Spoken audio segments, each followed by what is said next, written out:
Greetings to all.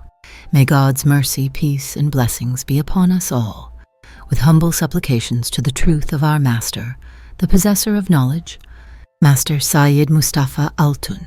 We would like to begin these words. Is the universe within the human being, or is the human being within the universe? What is the universe? What is the human being?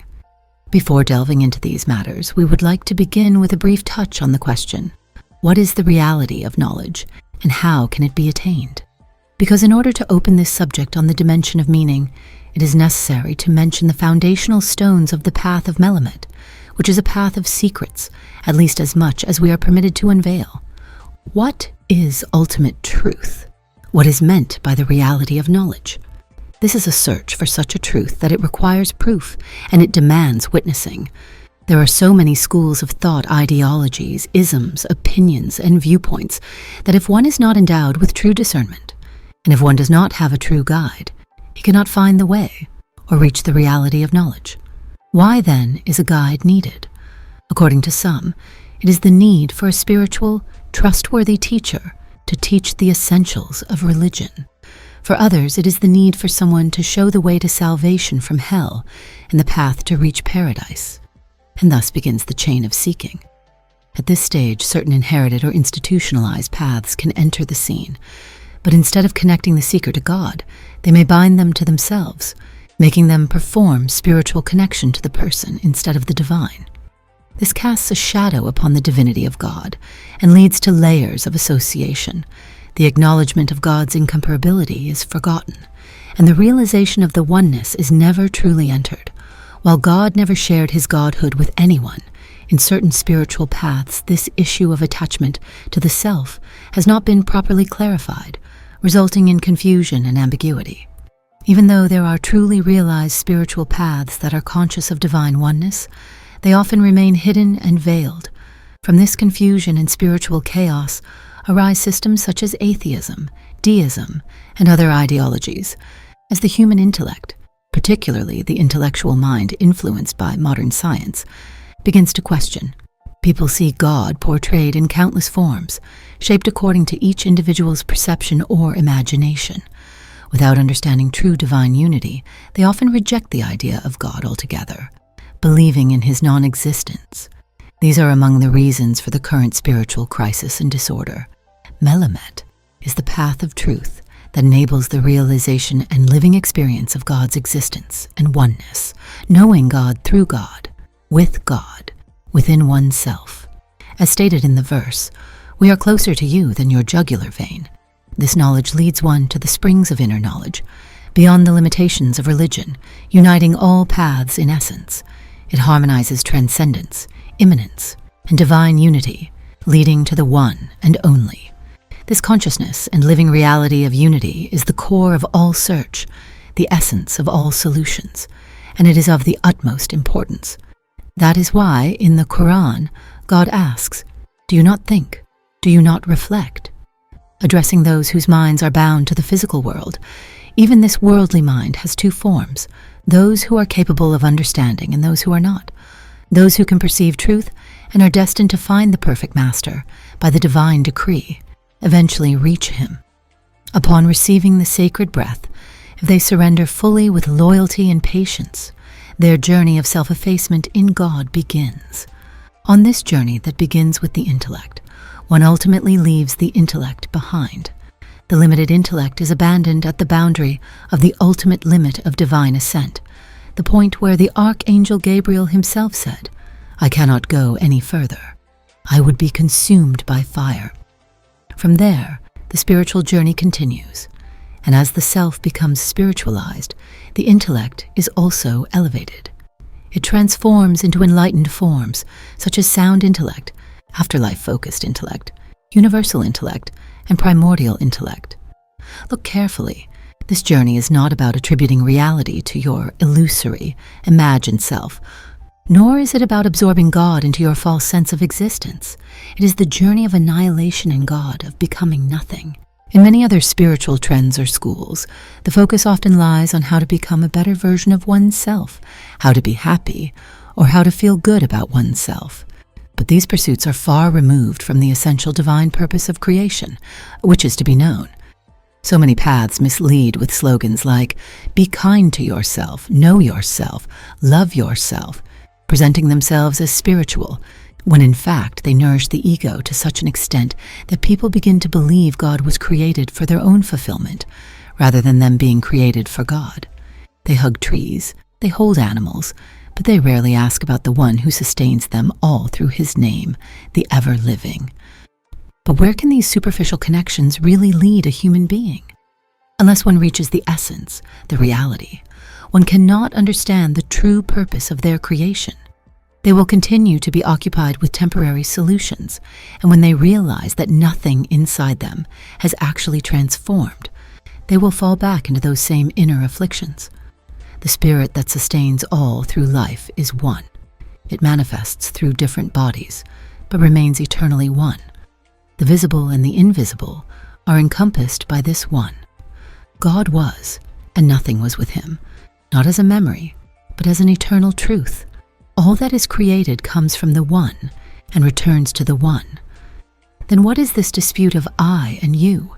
Because God, being subtle, has veiled his essence within the dense forms of creation. These physical forms act as curtains, giving the illusion of multiplicity in the created world, and thus making the Creator appear as if he too were multiple, instead of seeking the essence of things, of oneself, and of all that is created.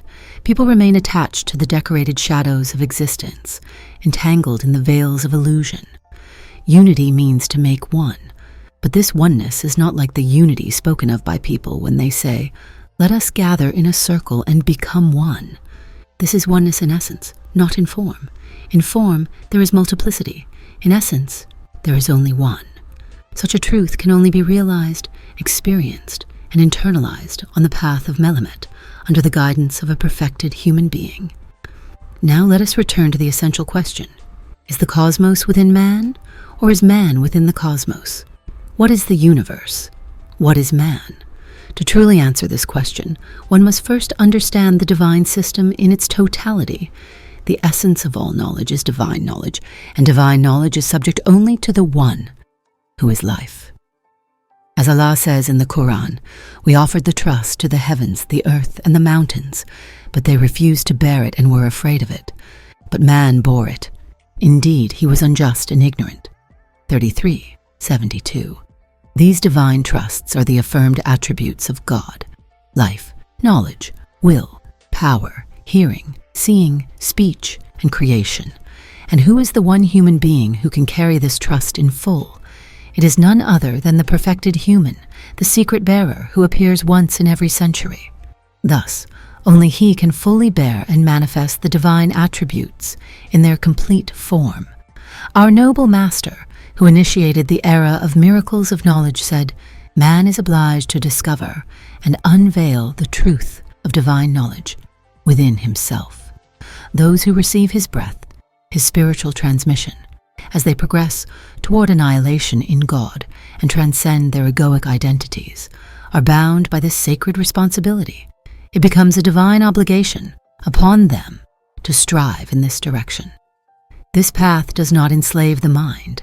This is a path of deep contemplation, not a blind, unquestioning submission to figures or forms. It is a path that leads one to God through the teachings of the perfect human, the bearer of the truth of divine knowledge. That is why the saying goes, "Whatever you seek, seek it within yourself." He who knows himself knows his Lord. Yet not everyone can realize this because the human being is veiled by assumptions and bound by gravity through the 5 outer senses. While living under the dominion of the commanding self, one desires to hear things that inflate and glorify their perceived self, because one cannot grasp what it means to be annihilated in God, to have their illusory selfhood erased, to relinquish all self-attributes and relate all to God, or for the nafs to transform into spirit. Instead of choosing nothingness and ego death, one prefers words that nourish and exalt the ego's illusions. This is the demand and desire of the commanding self. The self that wants to issue judgments desires this. To step into the arena of Melamet is the task of the brave, and the Melamet arena is one of non-being. It is a field of absolute nothingness. Only after passing through this non-existence does one bear witness that there is no existence but God, and the truth wears the garment of existence. As expressed in the sacred tradition, were it not for you, I would not have created the heavens. What a profound divine yearning to be known.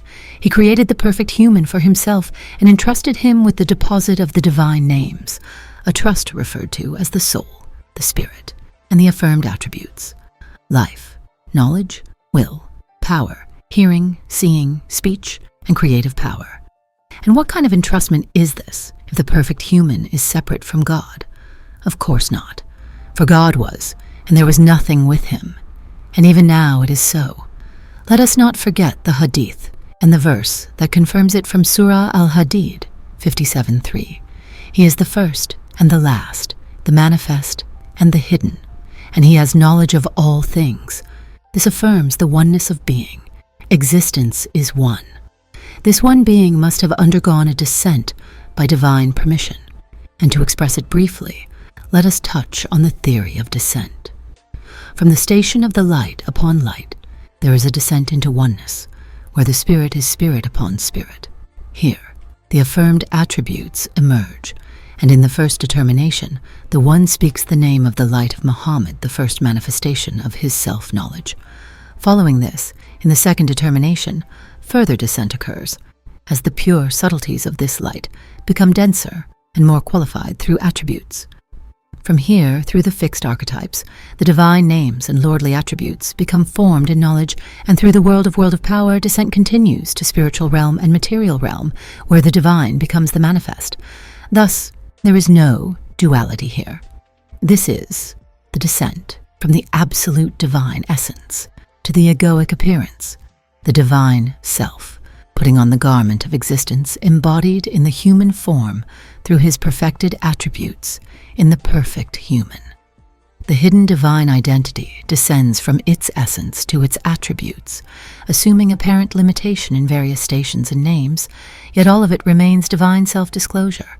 In this process, he manifests his most subtle essence in a dense form and creates the beloved of God, whose outer form is the lover, and inner essence, the beloved. This being is the perfect human. From his fixed archetype, the entire cosmos is created.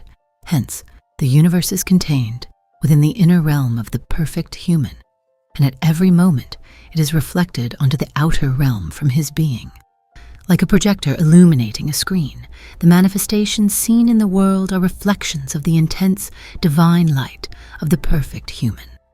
The cosmos, from atom to galaxy, is encompassed in this light. Therefore, what each human perceives outwardly is not a reflection of their own self, but rather the outer projection of the inner reality of the perfect human.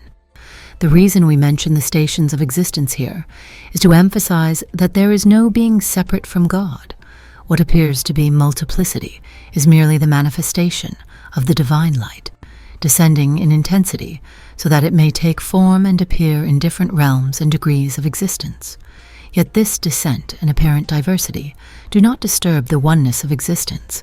In the realm of form, when God becomes fully dense and takes on the clothing of the body, he appears in countless corporeal garments, and in doing so, the original essence is forgotten. This forgetfulness leads to attributing divinity to what is created, and thus to the grave error of association. The sacred divine names, reflecting the attributes of God and referred to as the lordly essence in each individual, manifest upon descending into the world as a form, starting from the seed in the father's loins, taking shape in the mother's womb, and becoming clothed in flesh.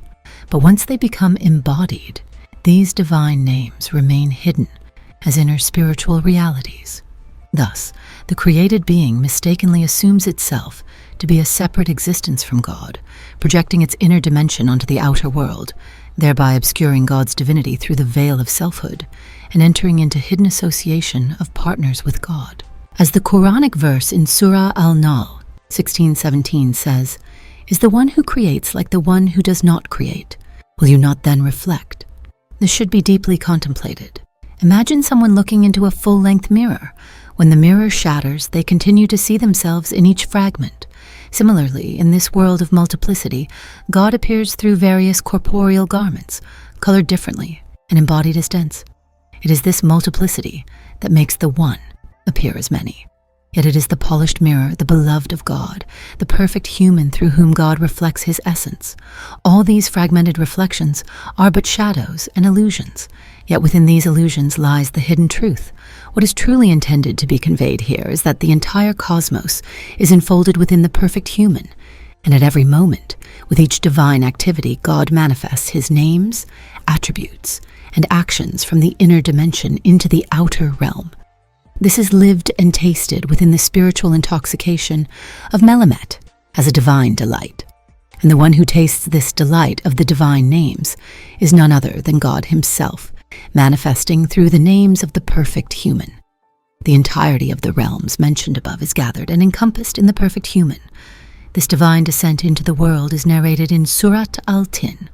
Likewise, in Surat al-Baqarah, from verse 30 to 34, God speaks of the vicegerent he will place upon the earth, namely Adam. It is said that he taught Adam the divine names and commanded the angels to prostrate before him.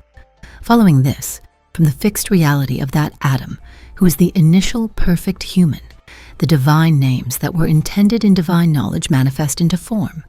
Those who reach the perfect guide through these manifested names ascend through spiritual ascension, symbolizing the return to God. In the system of divine unity, these matters, descent, ascent, understanding the arc of descent and ascent in the divine circle, are profound realities that necessitate the guidance of the perfect human for proper realization. As the Quranic verse states in Surat al-Baqarah 2:156, "Indeed, we belong to God, and indeed to him we shall return. Therefore be one with the reality of the perfect human, who is firmly established in truth. Through that reality, journey in the world of multiplicity while being with God in creation. This is the taste of witnessing in true awareness. Thus, the only truly created being is the perfect human, the bearer of the light of Muhammad, and the reflections that emerge from his inner reality to the outer world constitute the universe itself. This is the mystery of Kaf and Nun, where the cosmos is but a reflection of the perfect human. Everything that comes into existence through the command be is clothed in divine attributes and is shaped by the reality of each moment he is upon a new manifestation. What lies beyond this is unveiled only to those who are worthy, for knowledge belongs to those to whom it is given. In this age illuminated by the reality, love, and perfected knowledge of our Master Mustafa Altun, the master of the wellspring of the knowledge of the hidden, we are helpless to express sufficient gratitude for this divine bounty. With a heart full of love and reverence, we extend our most sincere and affectionate greetings to all.